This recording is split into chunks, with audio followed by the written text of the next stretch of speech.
Hi, it's me again with laser tips and tricks, part 2. I've done several videos, but they've probably been in Corel Draw tips and tricks. This video's only been out a little while, and somebody asked me, how did I get the picture to the sides of the cup? So I took just this picture. I actually used one on on an island, but this I've since deleted that picture. But what you do, it's really pretty easy. You want to crop out everything but this cup. So you've got to have it selected. If you don't have it selected, all this other stuff will go away. And in this case, we don't care. So I've got it selected. I'm going to actually zoom in.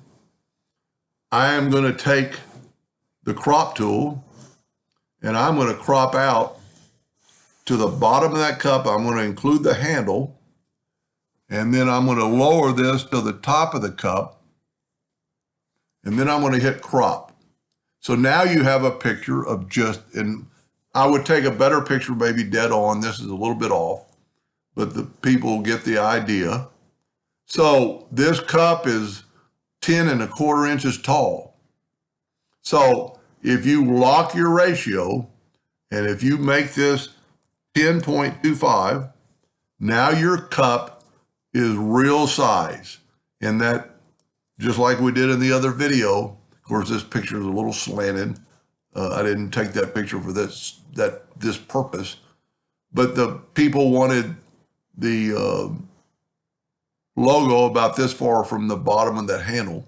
So all I did, and I did it in the last video, well, I can't do it because that's not the original. But just watch part 1, and I'll show you how to do a red dot pointer in the center when you're using center. But that way, this cup is real size. I mean, it is 10¼ inches tall. You might want to inspect it and make sure see, I'm a little bit tall, but I'm pretty close to the bottom. And, you're talking a minute little, and of course, the picture's at an angle. Try to take a better picture of this. And it's not only handy for you to show the customer, it's handy to size the logo for that tumbler. Anyway, hope that helped just a little bit. Thank you for watching.